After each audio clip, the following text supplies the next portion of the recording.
Want to shop Walmart Black Friday deals first? Walmart Plus members get early access to our hottest deals. Join now and get 50% off a one-year annual membership. Shop Black Friday deals first with Walmart Plus. See terms at walmartplus.com.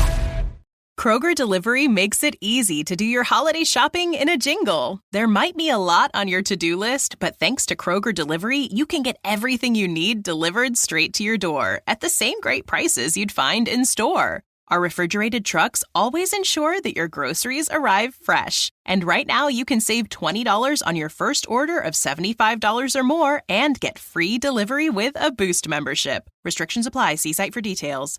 Kroger, fresh for everyone. Subtle results, still you, but with fewer lines. Botox Cosmetic, out of botulinum toxin A, is a prescription medicine used to temporarily make moderate to severe frown lines, crow's feet, and forehead lines look better in adults. Effects of Botox Cosmetic may spread hours to weeks after injection, causing serious symptoms. Alert your doctor right away as difficulty swallowing, speaking, breathing, eye problems, or muscle weakness may be a sign of a life-threatening condition. Patients with these conditions before injection are at highest risk. Don't receive Botox Cosmetic if you have a skin infection. Side effects may include allergic reactions, injection site pain, headache, eyebrow and eyelid drooping, and eyelid swelling. Allergic reactions can include rash, welts, asthma symptoms, and dizziness. Tell your doctor about medical history, muscle or nerve conditions including ALS or Lou Gehrig's disease, myasthenia gravis, or Lambert-Eaton syndrome, and medications, including botulinum toxins, as these may increase the risk of serious side effects. For full safety information, visit BotoxCosmetic.com or call 877-351-0300. See for yourself at BotoxCosmetic.com. Vernomatic Productions. Hey, what do you say? This is Bobby Blitz from Overkill. That's right. You're listening to Metal Mayhem ROC with John, the Vernomatic Verno, and Metal Waltz. You're in the right place. Are you ready? Live from the Metal Mayhem Studios in Rochester, New York. We are gold. And heard around the world by metalheads just like you. This is Metal Mayhem ROC. Heavy metal music. Your weekly dose of metal music, interviews, album reviews, news, and more. Want to be part of the show? Send us a message through our website, metalmayhemroc.com, or hit us up on Facebook and Twitter. Search Metal Mayhem ROC, a proud member of the Pantheon podcast team. It's getting nice and heavy. Now, welcome our hosts, John the Vernomatic Verno, and direct from New Jersey, Metal Walt. Good evening, everybody. God, Metal May is over. We are full bore summer. Yes. Thursday nights, new content drops. Tonight, we got a scorcher of an episode. We welcome Bobby Blitz from Overkill. Band has that new CD, Scorched, new tour, new shenanigans. Well, Metal Walt and I, we meet up with them. Those two talk Jersey. We talk old school. We talk the new album. That's coming up in just a minute. But first, just want to remind you to get up to our website, metalmayhemroc.com. Sign up for our newsletter. Get updates on new podcasts. We're pumping them out now, gang. Just fucking pumping them out. Let's see. Last week, we had our crossover episode with the guys from the Talk Louder podcast. And we are talking about everything Metallica, their new tour, their new album. That was a good one. We had a few Rock and Roll Detention episodes. That's our sister show we do where we take deep dives into special, content, if you will. We had the band Badlands talking about their two albums. Ian O'Rourke and I did a deep dive into Van Halen Fair Warning. We also send you notifications for our Monday night live radio show. Now, this is something completely different. I host it on Metal Devastation Radio. It's live, 3 hours. We're playing tunes. There's a chat room. You get in there. You talk to other metalheads around the country, around the world, actually. Request music, and it's a real cool show. So, again, sign up for the newsletter. And we're running a promotion this week. It's real easy, and this is fun, and it helps the cause. Wherever you listen to the show, Apple iTunes, Spotify, Stitcher, wherever you listen to it, do us a favor and leave a review, okay? That kind of stuff does help in the podcasting world. Leave a review. I'll collect them all, and I'll pick one. I'll read them all on the air, but I'll pick one, and if I pick your name and your review, I'll send you a Metal Mayhem ROC Summer Tour shirt. We have some new swag. So send you a shirt, some stickers, some, Metal Mayhem stuff. So again, just go up to the website, sign up for the newsletter, and leave us a review at whatever platform you're listening to the show. So let's get into this. Metal Walt, tonight's episode, we just got scorched by Bobby Blitz. Your take on this episode, what do these people have in store in this interview? Man, this is Jersey humor and Jersey salt of the earth guy, 101, man. He's cracking the pavement. He's who he is, man. The persona you see him on stage, I've seen him 20 times. He's that guy. F-bombs all over the place, laughing his ass off, vaping during the interview, but really cool discussion. He really went deep on talking about the songwriting through the years and on the singing style and how he preserves his voice and really what it brought to the table on Scorched. And he gives all the credit to his band, never about him. And so much more. We really go deep into the history of metal in Rochester and Jersey and New York. It's a good one for anybody in those listener areas. It's going to be a gem for you guys. Enjoy it. Yeah, the only thing I suggest, go get yourself maybe 2 beers because it's a long one and just enjoy this because we got the call at the last minute. The publicist said, can you do it? And we had about 5 hours. We put it together and we really enjoyed this one. So Metal Walt, we will talk with you soon. For everyone else, I'm the Vernomatic, and this is Metal Mayhem ROC. Overkill, overkill, overkill.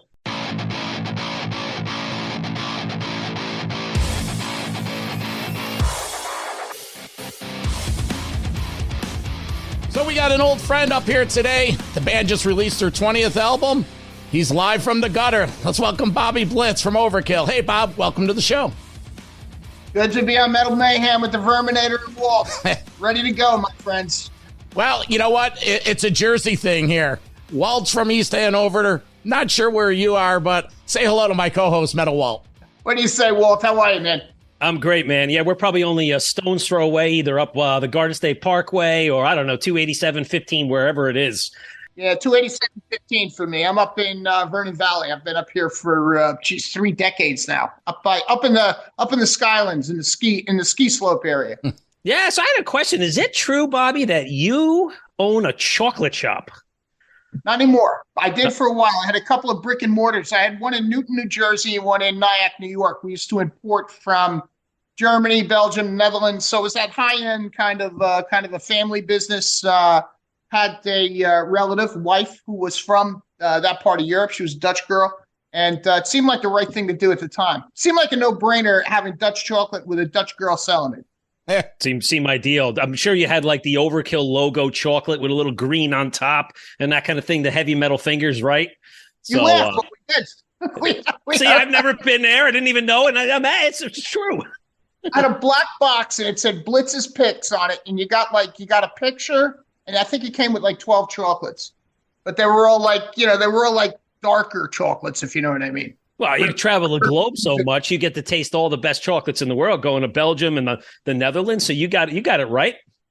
It was a great business. It was just something that was, but it all spawned out Overkill. I think that's one of the things that this band has always been about. Is like doing things, so it wasn't about just, okay, we're just going to rock and roll. It started a couple of businesses. I'd sold some cars for a while, some, not just, used Hondas or something, but old, classics, things like that. And did some chocolates. Dee Dee has another business. Dave Linsk has another business. So I think it's about staying busy. And I think that's probably, as Metal Walt would know, it's probably part of the Jersey attitude. No offense to anyone else, right. Especially John. That's how it is. I have a day job and my night job is the podcast and I do it for free. Yeah. So it's still a second job, And so does John. I'm a prostitute. Hey, you get free swag and we get to talk to people like Bobby and we go to shows. Before we take a deep dive, we do want to wish you happy birthday. Beginning of the month, 64. We got a lot of questions. We're going to dissect the new one. Both Walt and I have tons of notes. My favorite album since Ironbound. So we'll get to that. First little question I do have for you. Do you find being a little older, when you write this new music, you subconsciously have to pump the brakes on singing a certain style or doing something? You're like, hey, I'm not 25 anymore. I can't, I got to sing this live. I may have to do 40 takes of this. Does the age ever come in? No. I mean, I'm lucky to say it hasn't at this point. I mean, we still, usually when a guy hits 55, they start, down tuning everything into a D so they can do it live. We're still doing our stuff. The only reason we ever down tune is for effect, and the song stays that way. One song on this record is tuned down to A, but that's more for effect. That's the song Fever. But everything else is in E and 440. So I've never had a problem with it. I mean, you can hear in my speaking voice, it's where my voice really kind of sits, is on that higher register anyway. So it's not something we think about. I can just kind of go for it. I do think on this record, one of the things that happened subconsciously is there may be a little bit more of a relaxed approach to it, but it doesn't lack for authority. The relaxed approach was just about not screaming it, but singing it more. There's more melody, and it sits, my voice sat more in the roof of my mouth than back in the back of my throat. So it kind of gave, maybe a different texture this long into the career, or 20 records deep. There's actually a different texture on that record, and that's from moving my voice around inside my mouth. That's awesome. And that's what you were going to say, Bobby, like 20 albums. And as far as my fact checks go, I don't think you guys have ever taken a hiatus, a break. It's been albums all the way through, right? 35 years and growing, correct? Well, it ran on the clock, I mean, in the early days, that was specifically our visibility. This was, that was pre Al Gore's internet. There was no instantaneous information in 1985. You had to wait for periodicals to read about your favorite bands, or get in the phone, or trade tapes, or whatever it may be, see shows. So you would do a record almost once a year. You did 85. You released one in early 87. Then in 88 one came out, and then in 89 one. So that was your visibility, and we kept that clock with us, even post-internet. Or once the internet came out, and you had instantaneous information, we were still doing the same type of a thing. So we never went more than, let's say, 18 months or 2 years without doing a record, except for this recent one, which was kind of, the brakes were put on that by the pandemic. Yeah. Yeah. It's a killer record, and we're going to get into that. I got to tell you something, Bobby. This is a kind of a funny story. The Sound Exchange down in Wayne. It's one of the last standing independent record stores because Vintage Vinyl closed. So I went down there. I guess it was a couple of days after the album was released, and I had 3 CDs I wanted to buy. It was yours, Metallica's, and King's X. Take a guess which album was sold out. Overkill. Yes, because they only had one copy. It was like, this is amazing. He was like, yeah, man. He's like, a lot of people came in and got it on the first 3 days. He's like, I didn't order enough. I think I went through 10 or 15. He's like, you got to come back next week. So that should be a testament to you guys. But hey, man, the 20th album, Scorched. I wanted to ask a question about the album art. It's always something that's fascinating to me, being an old school metalhead, about the album art. And I think here, like, the signature Overkill color is green. And it was funny. I was doing some fact checking before. And actually, I was over in my home office pulling my CD collection out. And I found only 2 Overkill albums that didn't have green in them. Do you know which ones they are? I could probably guess. I hear black. Correct. And it's either Killbox 13 or Relics. Neither. Well, maybe those 2, but it's from the Underground and Below is in mainly blue. Oh, that's right. It is. You're correct. So talk about, I mean, just before we get into the tracks, like, talk about the Overkill image, the color green and everything that you guys subconsciously do every time to make a killer album cover.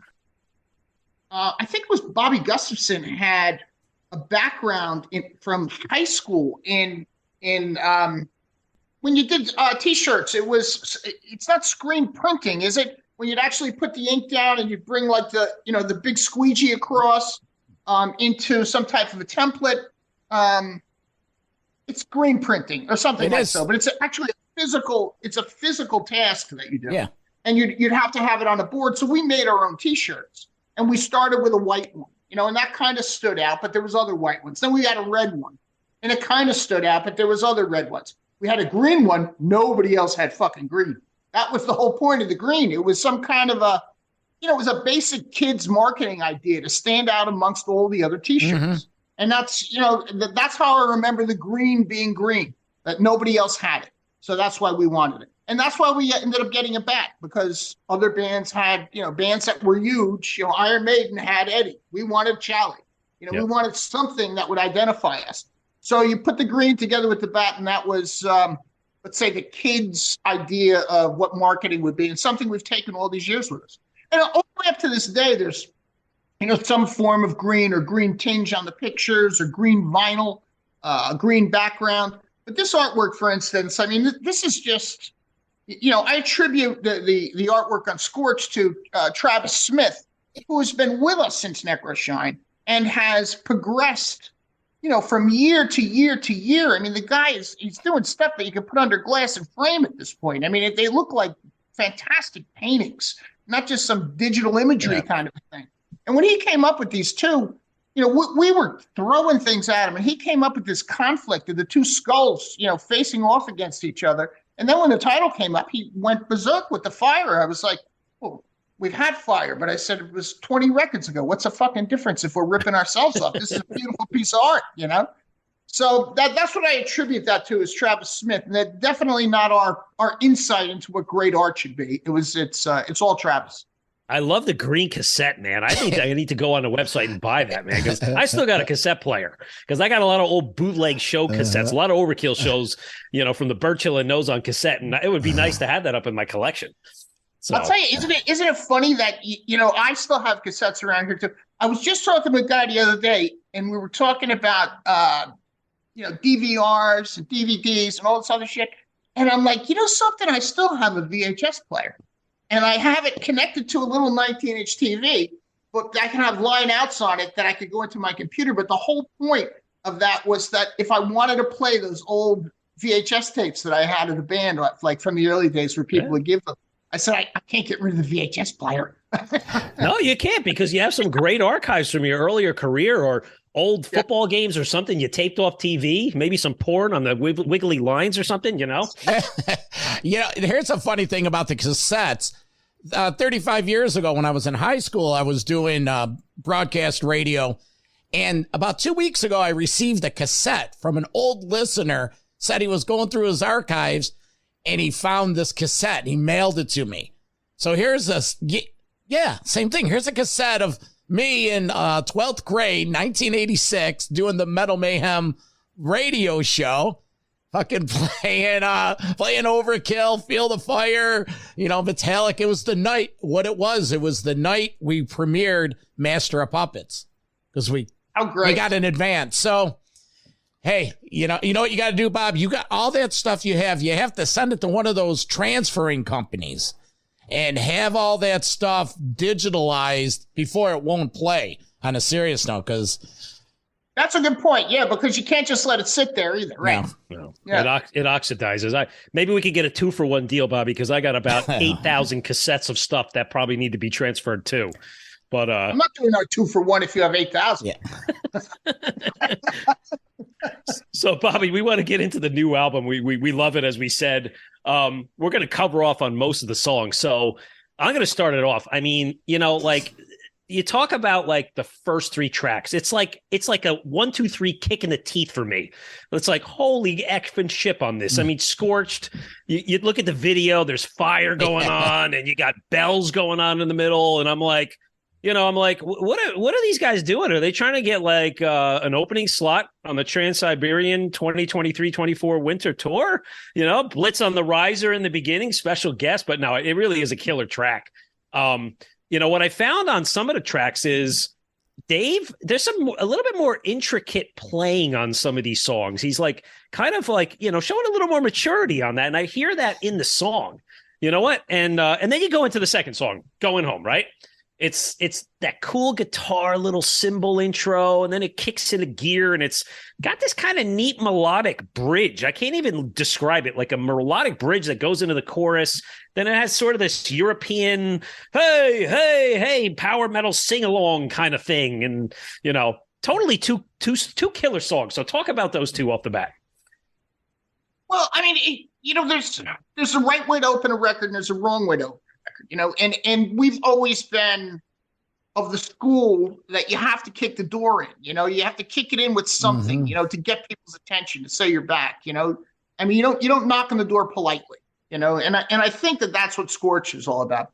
I mean, it's in many cases, it's one of the best songs on the record, just based on the fact that it's the opener, I think. And Dee will always, when he's, doing mock titles for songs and doing riffs, he'll mock title the songs. I've had a song called Opener on my demos all the way back, probably since Horoscope, working with Dee. This is Opener. He doesn't know what it's going to be called when it's done, but he thinks of it in his head as Opener. And on this song in particular, he gave me two versions of it. And one of them had these background vocals. It almost sounded like, I don't know what I could liken it to. Maybe, thunder. Like an AC/DC kind of a thing in it. And I was like, what the fuck is this? And as soon as somebody puts that in the head of the guy who's writing the melodies for it, you're like, now I'm fucked, because all I can hear is these background vocals. So I went away from it for a long period of time, and it just finally came to me to marry the two together with those riffs. Now, when it comes to Dave Linsk, I think one of the reasons that you hear more Dave, I don't know if it's more intricacy. He's always been this cat. It's just that there's more room for him. With these melodies, it brings out his best attributes as a guitar player, because he's playing counter melodies to the melodies in a lot of cases. Now, obviously, the riff in Scorched is by itself, that opening kind of guitar salvo that's just coming in where he's doing that hammer feel thing to the center, and then the re-intro later on.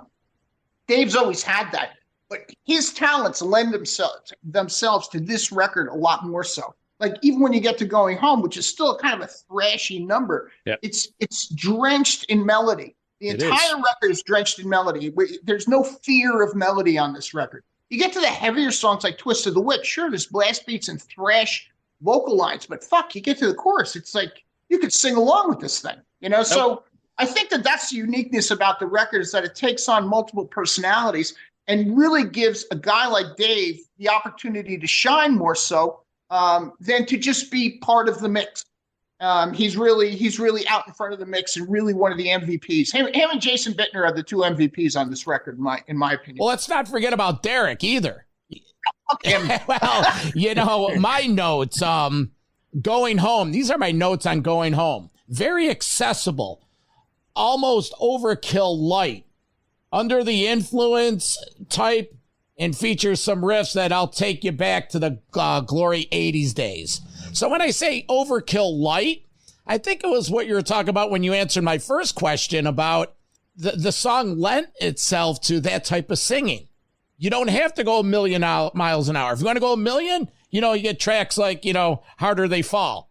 That fits right into the overkill pocket, 3.5 minute song. Bobby, what I want to ask you about is your old school. You talked about it with the opening song, You're Kicking the Door Down. This album has sequencing. You put it in, it clocks into 50 plus minutes, but it seems like it's 40 minutes. It's every song stand on its own, and every one of these songs is starting to turn into like an old friend. Here's my question. Sequencing, what went into it? And is this the type of album where you're going to rehearse 4, 5, 6 songs for the tour and rotate them in? I mean, good question. Actually, good observation. I mean, it's a forgotten art, is sequencing. We come from the era of sequencing, where you go into, master disc and get it mastered by somebody, and you would sequence the record right there. And a lot of thought went into that. Mm-hmm. I think it's a different world today, but we still think we're making records. When we were kids, we were making LPs, you know what I mean? LPs and cassettes. I mean, Walt has a cassette, you know what I'm saying? I mean, and you have the LP. John has the LP, Walt has a cassette. But we still think that's what we wanted to do when we were kids, was make LPs, records. So sequencing is a huge part of it for us. The third song is hugely important. The second song is hugely important. The last song is hugely important. But the biggest thing is number one. If you don't have number one, who the fuck wants to hear number two? That's the way we think about it. Yep. Now, in a different world where we're rolling out singles, we're rolling out The Surgeon, we roll out Wicked Place. We wanted to show a little diversity. The Surgeon was about, okay, it's the Overkill 101 template. To some degree, it was established in Hammerhead in 1985, but it's morphed into something different by 2023. It's become, the modern version of that Hammerhead template. It's thrashing. It's what you kind of expect from us. We wanted to show people, hey, this fucking pandemic may change your lives personally and fucking professionally, etc., but some shit don't fucking change. So that was why we picked that. And then the second one was Wicked Place, which had that swinging groove. So we wanted to have contrast between the two. Okay, so it was even sequencing when it came to how we were releasing the singles. So we think in those terms. Now, when it comes to rolling these out on the road, we're already 4 songs deep. And that is Forged, of course, The Surgeon, Wicked Place. But we're going to, in the next rehearsals, we add Twist of the Wick and possibly Harder They Fall. Because they're just screaming to be played, and that it adds the element of danger to playing. I mean, I know I'm preaching to the choir when we do an Overkill show. They're coming because they want to come and they love what preceded it and they love what the present holds. But still, that feeling of danger that we've never done the song before in a live situation is what makes it all worthwhile. I mean, that's where you get the fucking high from. I mean, that's a high chasing since that picture I took with Bobby Gustafson in Dee Dee Verdi's basement. I'm still chasing that fucking high, So that's why those songs will be integrated into the set over the next year. Well, if it's any consolation, my notes for Harder They Fall. The first thing I says in caps, this has to be in the live set. Little over 3 minutes, just chugs away. Bittner is pounding. Great chant. Harder They Fall. Totally see the pit speeding up live. Plus, Dave Linsk's leads are killer. Great song. You know how you get Jason to play faster? You can't do that any faster.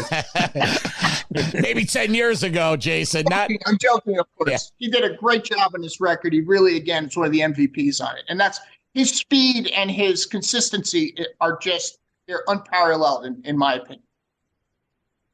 I have a funny story about Jason Blitz.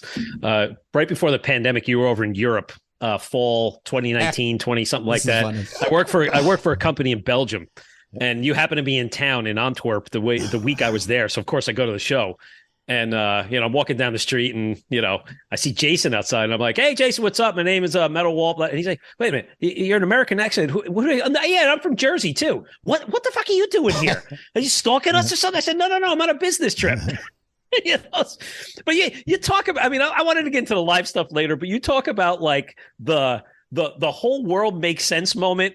I'm drinking those strong Belgian beers, watching you guys at Trick Zal, and you play Welcome to the Garden State. Welcome to the Garden State. I'm the only guy there that understands any of it. I'm half in the bag with these delicious beers, and I'm like, God is shining the light on me. This is perfection here. Were you looking for a big-haired gum-chewing Jersey girl?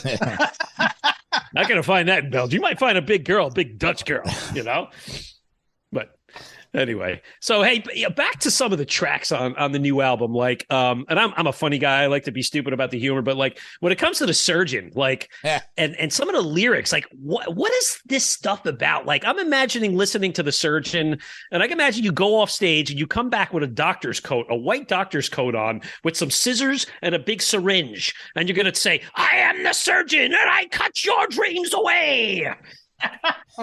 Like, what are some of the inspiration you get for writing these lyrics?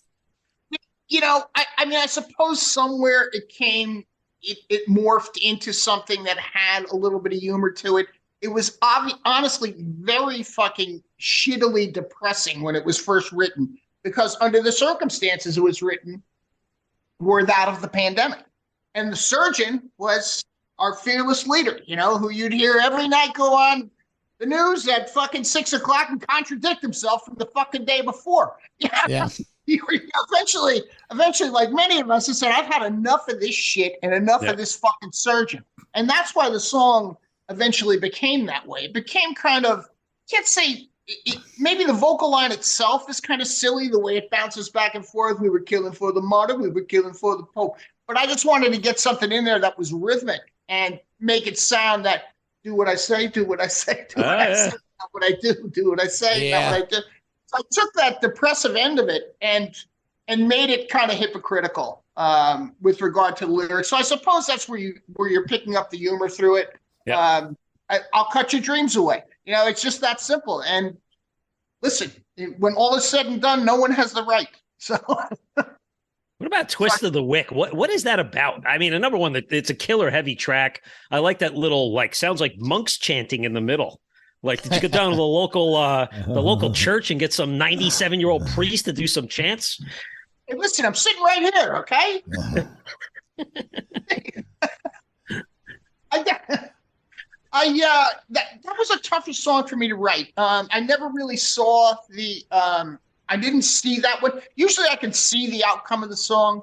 I think most guys can. You know, you at least envision where you're supposed to go with it. I never could, and I don't understand why, because it just seems like it's in my wheelhouse. But I think the difference was the fact that there was thrash, you know, coupled with super melodic type parts, you know, again, bathed in kind of melody. But you know, Twist of the Wick is just something that I picked up when I rode with a club here in Jersey. And, you know, to twist the wick is just get the fuck out of here. Motorcycle reference, right? Twist the wick, get the fuck, get out of here. You know, everything's exploding around you. Twist the wick. You know, that's as simple as it is. There's a solution to all things, you know? Yep. So I just implied it into the song. But, you know, I was listening to the song and I finally got it down and I was working on it in sections. I had the pre-chorus and I had the chorus. I was really satisfied with them. I wasn't going to be doing anything in the center, but I needed the verse. And I finally scored the verse and I've been working on this one section over and over again. And I had the dude who I work with play it back. I'm like, play it back. Just play the whole song through. I want to hear it. I haven't heard it in a month. And he played it and then the monks came on and I'm like, what in the fuck is this? He goes, Didi sent this. I'm like, when? He goes, it's a month ago. It's him and Derek and Michael Romeo all fucking around with a fucking computer. And I loved it. You know, it added such another characteristic or nuance to the song that kind of took it somewhere else between the church bells and the monks singing. And there's cellos going on. I'm like, what the fuck are we missing? We're just missing, you know, the birthing of a baby on this thing. I mean, there's so much different fucking shit in here that it made it that much interesting. So, I mean, I love the song. It came out as one of my favorites once I actually saw the final, you know, the result. The result came before the vision, put it that way.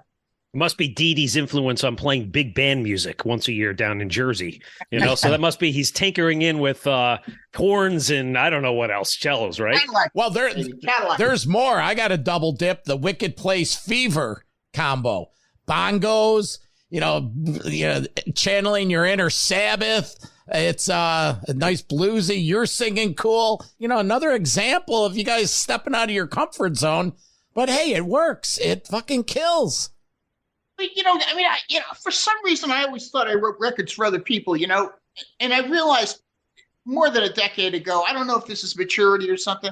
I realized I was a selfish bastard. I was doing this for myself. You know, I mean, I'm a liar to say, you know, listen, I'm part of the community, of the metal community. I'm honored to be such for so long, but I write these records or my parts of the records because I love performing this shit.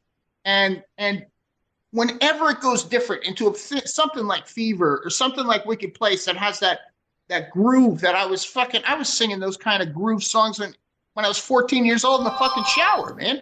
I mean, that's right off of a fucking Sabbath record almost, you know, from that era and for Wicked Place. And then the thing, when we got to Fever, I was like, fuck, this is going to be great if we could get this to work. And finally, when it came together, I was like, this is fun. This is what it's about. What's that? The groovy chorus line, 3-12-20, 2/3 money, 313, and shut my mouth. Like, what the hell is that about? 3-12-20, all shot down. That was the day they shut the world down. 12-20, yeah. All shot down, and I don't know if I believe her. 2/3 money, where's the crown? I don't even know I believe it myself. We call it Fever. So it was the whole point was I was writing it way later on, but I used the date of the last show that we were doing, which was 3/12/20. I wrote it later on saying 2/3 of this is about the cash, isn't it? Which, by the way, that was going to be a talking point for later. You know, I was supposed to go to the next show in Jersey at the Wellmont Theater, which turned into the infamous 609 fucking days later T-shirt, you know, with Phil Demo playing. So, yeah, you got there, right? It took us a long time. I mean, the lyrics in the center of that were done. I think the next line is 313 and shut my mouth. It's, you know, just shut up and take what we're feeding you. And so it was a day-to-day kind of experience when we were in Charlotte, North Carolina, and they said, you know, Live Nation was like, we think we're shutting the world down for shows. I was like, they're shutting the world down. Everybody get their fucking clean underwear on because we're heading home after this, you know? And because you just knew it was going to happen. So all I did was put it in the song just to be as sarcastic as I possibly could with regard to the edict of those who rule the world. I have one last song, and then we're going to take our walk down heavy metal memory lane because this guy's itching at the bit. I mentioned earlier, but Bag of Bones. It's a great song. Tell us about this song. It's out of the comfort zone, another one, and an excellent album closer. I call it the Overkill dance song. Okay. I mean, you could see you could picture some booty being shaked to this, you know? Yeah. I mean, this is like, we were talking about mock titles before. I mean, I had one that was called 10, and I only got 10 songs. And then I got a mock title one that said last one. I said, how can there be two number 10s?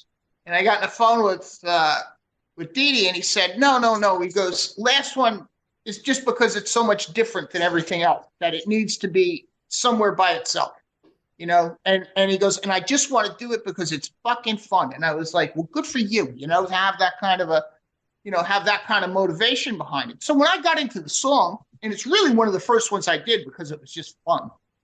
They're just goofy lyrics. It's traveling. It's kind of like, it's kind of taken across the stratosphere and equating it to touring. Mm-hmm. There's no depth in it. It's just supposed to be, does anything strike you in it? You know, shake that bag of bones, you'll never be alone. It's kind of like with regard to those who love the same shit that we love collectively. So I think one of my favorite songs on the record too, just because of its, like you said, its difference. No, it's a killer one. So Bobby, I you know, on the touring front, I know you've been through Europe already. I think you're going out to the UK. I was looking at the list. You got a show this weekend in the UK. So what's the plans for the US? I assume coming in the fall. Well, the UK got canceled. That guy had some trouble. That was Mannerfest outside of London. That had gotten canceled. This is the second year in a row he's had this issue. But whatever. I mean, I'm sure it was a ticket issue, selling tickets. Everybody's talking about logistics. There's, you know, logistic this, logistic that. People just don't want to part with their cash. I fucking get it. You know, they went for a couple of years and not working. They don't want to part for the cash, and they don't want to pay high prices for tickets. So it's totally understandable. The U.S. will start on the 13th of July. It's going to start out west. We're assuming at this point San Francisco or somewhere in the Bay Area to start. Might be the American Music Hall, might be the Fillmore. I'm not really sure where. It's going to run about 3+ weeks. It's going to come all the way down the West Coast and across the Southwest into the Southeast, into Florida, and then up. So if you can picture like the big horseshoe kind of a it's going to be all around the perimeter of the states from San Francisco all the way back to the New Jersey area. Who are you taking out on the road? It'll be Exhorter from New Orleans and Heathen from San Francisco. I'm sure they're very happy to be starting in San Francisco, being that they just get dropped off by wives and girlfriends. Yeah. That's awesome. Well, we can't wait to see it come through, of course, every time. It would be great. Yeah, I'm really looking forward to it. It's just good. I mean, even like you were saying, the Wellmont show, I mean, that was just good to get out there and just, you know, just to be involved in it again. That was, I remember doing an interview with a cat I know from Zurich, and he wanted to do an interview during the pandemic. I'm like, what the fuck does this guy want to talk about during the pandemic? You know, what am I doing with my spare time? I'm learning how to cook. You know, I'm trying to make some money doing some other shit. I adopted a dog. I mean, what do you want to talk about? But he wanted to talk about, you know, what's the worst time for the band? And I said, well, it's right fucking now. I said, this is the longest time I haven't been on a stage in my, you know, since all the way back in 1983. And I think that's what he was getting at. And I didn't understand it until it came out of my mouth. I said, this fucking blows. We got to change this. Yeah. So that Wellmont show was the change, or the change back to normality for me. It was definitely something special. I mean, there's always something special about an Overkill show. You know, it's like I was saying. I've seen 20 shows, Bobby, and that comes from the heart. It's been a long time, and I want to cover off on some of these shows, but like, there's something about the Overkill show. The lights go, not even the lights go down, the lights dim, and then the smoke starts slowly building up, and you don't know it's coming yet. And then you get the intro music, and then you're rubbing your eyes, you can't see, you're coughing, and then it just goes right in, and it darkens down, and the green comes on. But yeah, so yeah, totally. So I want to bring up my presentation here and show you something. Give me a second here. So I pulled out today the ticket stubs that I had, and these are the ones. Wow. So I think I started my career up top at the Fastlane show. First time I saw Overkill in 1992. I was 22 then. And then the ritual for me, and you could appreciate this being a Jersey, New York guy. You guys came through with every year you played a show in October and you play a show in April. It was mainly the Birch Hill. It was the Cricket Club in Irvington. And then you moved over a little bit to Club A. But it was the ritual for me was sometimes just as much fun as the show. When the Birch Hill shows, it was like you drove down from North Jersey, you stopped at Bourbon Street, the go-go bar, you got a little tanked up, then you drove down the road, you pulled into the dirt road of the Birch Hill, almost flipped a car over once. I remember seeing you guys. I was hit the sign, and then you go to the show. The headliner doesn't go on until 12:30. You go down Route 9, you turn back around, and either you go to White Castle or the Peter Pank Diner, and then you get home at 4 a.m. It's just, you did it twice a year. It was just a ritual. So, John, I gotta clear something up. So you get in the car, you go down Route 9, you stop at Bourbon Street because the band's going to be there before the show, and this way you can get your shit signed. I like the fact that he called the strip club the Go-Go. The Go-Go.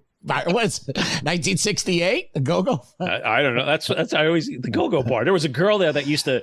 She had the ability to climb up the pole, and then she would flip upside down with her legs up, holding on, and come down, and she would put a beer mug without a lid on her head and slide all the way down and never drop it. That was like worth the price of admission in and of itself. That's my sister. She does that at Thanksgiving. Well, okay. Send us your address. We're coming. Go. So today, Bobby, talk about some of these old days in Jersey, like the Birch Hill and some of these shows down in the gutters of Jersey, like you used to say. Yeah, I mean, the Cricket Club, this was, they started doing stuff. That was right outside of Newark. It was not the nicest area of the world. It was not conducive to bringing people in to the shows. There was also at the Cricket Club, they did the New Jersey Metal Meltdown. I don't know if you remember that, but that was done by a guy named Jack Koshik, who actually started the Milwaukee Metal Fest out in Milwaukee, which is actually happening right now again. This weekend. But Jamie Josta from Hatebreed has picked it up. But Koshik he tried to bring that to New Jersey, and he did it at the Cricket Club, but then moved it down to, I think it was the Paramount Theater down in Asbury. So he did some decent things. But I remember playing the Fastlane, and that was one of those gigs I remember that we did. Like, should we do it, or are we going to be relegated to playing like places like the Fastlane from now on? And we got stuck in that for a while. The New York Steel Show was Eddie Trunk. Mike Piazza was like the co-host of it, which was awesome. I'm a big baseball fan. I was talking baseball. He's talking flotsam and jetsam to me. He's like, I know all your stuff. I got all your... I'm like, what's the best part about being in a professional baseball team? He's like, I like flying coach because people can't believe when they see me back. I had some good fun with that. BB Kings, that was kind of... that was back into the city for us. That was one of the cool things about going to BB's, because we did a few gigs at BB's right on 42nd. Yeah. Before you knew it, we were over on 43rd at what was the Best Buy Theater, Sony. Now it's I think it's called the Palladium over 43rd and 7th, or 43rd and Broadway. So there was some, these are some good memories for me. I don't know if you remember the one at the bottom, the Hard Rock Cafe show. That was, I think it was an Eddie Trunk one, and you had to get on the guest list for it. And you didn't have a drummer. I don't remember who the drummer was at the time, if it was Ron Lipnicki or whatever. But Portnoy had to fill in on that, and I remember that show specifically because you guys did. I think you guys did Symptom of the Universe and Maybe it was Highway to Hell or something, but it was like a cool, chill show with some Overkill songs and half covers. It was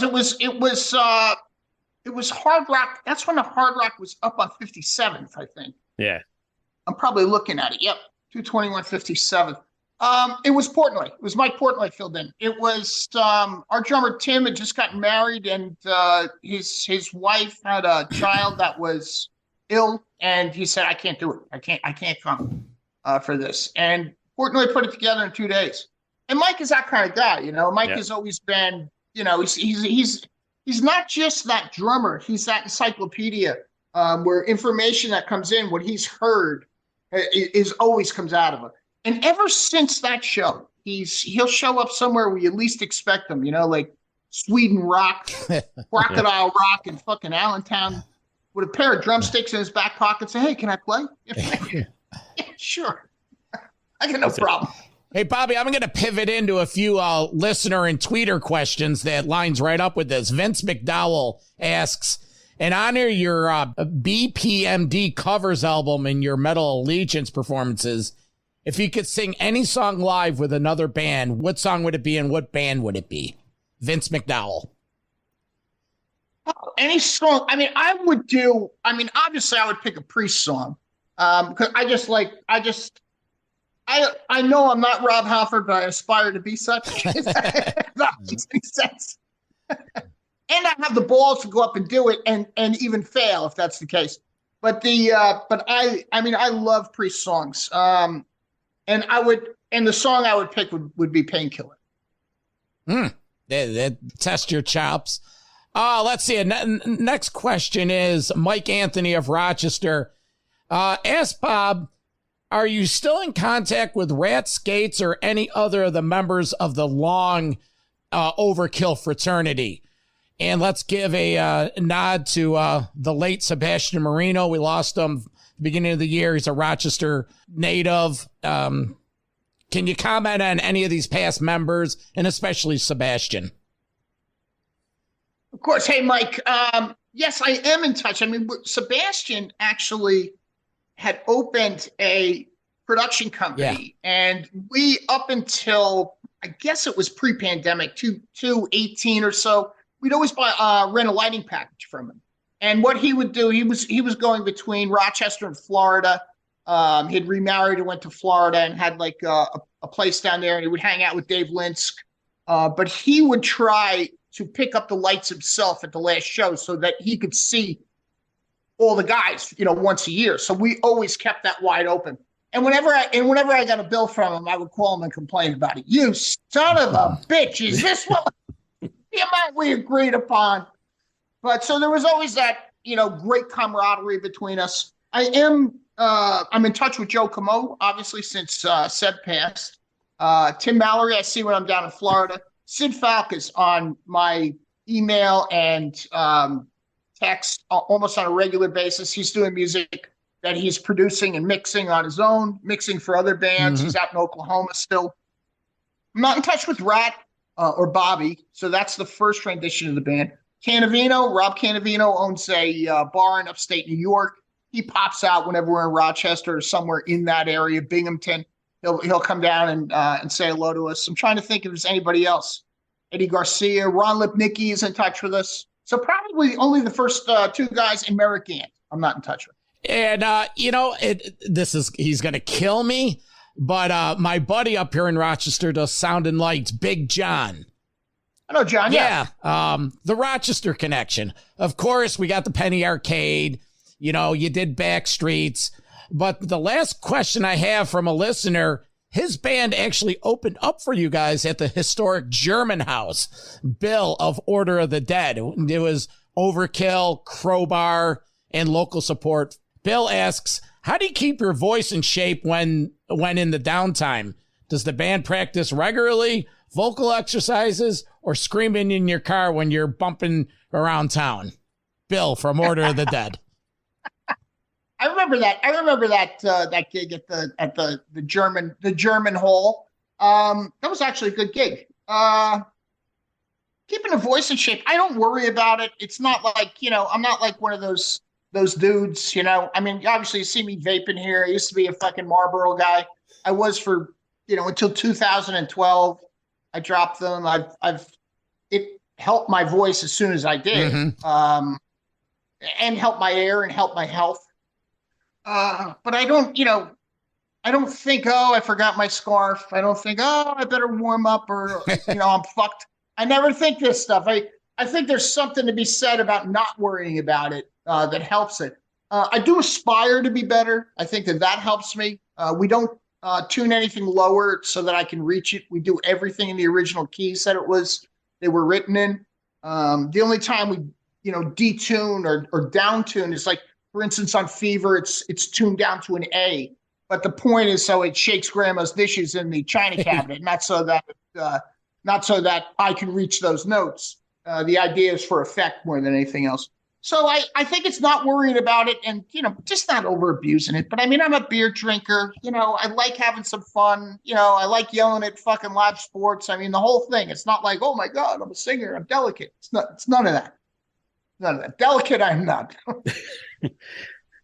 Hey, Bobby, just going back to the touring, it's a bit of a cliche question, but I remember one other show back in the day. You played in a convention hall in Asbury. You were filming the 20th anniversary for the DVD. And I was at that one too. And I remember it was the longest Overkill show. It was like 2 hours and 10 minutes. And it's hard when you got 20 albums, but how just do you sit down every tour and decide how to pick 15, 16 songs that are going to fit in 90 minutes? I mean, obviously there's some you got to have to do and a sprinkling of the new material, but where do you go back and how do you go back and pick out those deep tracks and gems? Well, I mean, you have to, I mean, we don't ever talk about it, but there's got to be certain songs that are in there. I mean, there's some classic songs that have to be in there and they get shifted around, but I don't think Elimination or Rotten to the Core has ever left the set. Mm-hmm. I think of the newer songs, one of them is Electric Rattlesnake, has never left the set since it was written. They just seem to lend themselves to good energy when it comes to the crowd. But there's in Union We Stand gets inserted in and out. It'll be exchanged with a song called Bastard Nation. So I kind of look at it in percentages. It's got to be 25% new, or it's just not going to fucking work, or it just won't be that exciting for the band. 25% new, 25% classic. We're at half of it right there. Then some hidden shit, and then you just kind of dust it off with, what do you want to hear? What do you want to hear? What do you want to play? You know, that kind of a thing. So it's really a democratic process with 50 to 70% of it being new and old classic stuff. Yeah, that's killer. Well, we can't wait to get out there and hear the new stuff and, of course, everything that we're looking forward to. And can't wait to get my eyes and throat clogged with that good old smoke coming at you. Last point before we let you go, Bobby, you mentioned before, you know, if there was you wanted to sing maybe Judas Priest or that kind of thing. We were talking to Jason McMaster back in December, and this was right around the time when he filled in for Mark Tornillo, and then he filled in for Johnny Bush. And he gave us a very long version of how he landed the gig, and he mentioned that you were the first choice to fill in for Accept, but you guys were out on the road in Europe. Is that a fact? Well, yeah. I mean, you know, Tornillo got to me. I mean, it was Mark had some trouble, and then Wolf gave me a call, got my number from Tornillo. I was recording Scorched. I mean, I wasn't going to leave right in the middle of that to go out and, you know, to do 4 or 5 songs and maybe blow my voice out with stuff I don't know that well. And then come back and then our stuff would be in a little bit of jeopardy. So I suggested a few people, and they eventually ended up with Jason, who's a great singer, who's done a ton of stuff. I mean, he was a perfect choice for the whole thing. But I got him in touch with I think Zetro and Asagata, you know, stuff like that. I said, I got plenty of people that we can get in touch with, and I didn't have Jason's number, but he was. I was the first call. I think Jason was the confirmed call, and was a great choice for helping it Accept. Yeah. Well, you can step in the shoes anytime. Maybe someday you'll do a big cover show and do all your best classics, you know. You can bring it down to East Hanover. I got a big yard, man. We'll set you up in the yard on the blacktop. Oh, man. We'll do a backyard barbecue with Overkill at the Franco House, sponsored by Metal Mayhem ROC. And John can come down with his food service and cater it. Good fun. Well, Bobby, it was been a pleasure, man. This was awesome for me and felt like I finally closed the deal on years and years of following you. More to come. And hey, when you guys are back around in the fall, hopefully I'll say hi. We'll have a beer together. Hey, man, fantastic interview. Both of you. Thank you. Thank you. I have a question. When is the Jersey show? The next one? Yeah, you said you were making your way back, Florida, and then up north. We have this thing going on. We're trying to get this other show. So it's going to depend on that. I know I'm sounding very cryptic here, but I'm just not at liberty to talk about this. It's, these people do everything like this. Yeah. All right. Well, so yeah, I mean, it's just, I'm going to wait for their answer to see. It'll be a great show for us if we can get it. It's right around the beginning of August, so that'll depend on where we go, whether it's going to be a Jersey show, whether it be a Long Island show, something like that. It'll need to be a little bit removed from Jersey. Well, now that I feel I've been consultant for the Overkill direction, we do have the Metallica show in Jersey, and they have that open date on that Saturday. Really? They're playing. They're playing Friday and Sunday up at the Meadowlands. So let's get Overkill, because I'm coming down spending the week with the Francos. We're going to shows left and right, and keep your eyes open. That's all I can tell you. All right. That sounds great, man. That sounds great. If not, Bobby, sooner than later, maybe I'll hit you up and we'll meet on Cracker Barrel on Route 80 for a nice cup of coffee. What do you think? We could get the catfish with the two sides for $10.99. Fucking butter on that fucking catfish. It's a year's worth of butter in each one. We don't have Cracker Barrel. Enough of them. I love it. Jersey guys are nuts. Thanks, Bob. Be safe. All right, boys. Take care. Cheers, man. Thank you. All right. Thanks, guy. See ya. The Verminator, Bobby Blitz, signing off. I approve this fucking message. Overkill. Overkill. Overkill. Metal for life. Thank you for listening to Metal Mayhem ROC. Check out our website at metalmayhemroc.com for information on podcasts, archives, links to all our live radio shows, and all sorts of info. Please like, follow, and share with everyone, even your non-metal friends. And always remember to keep it heavy.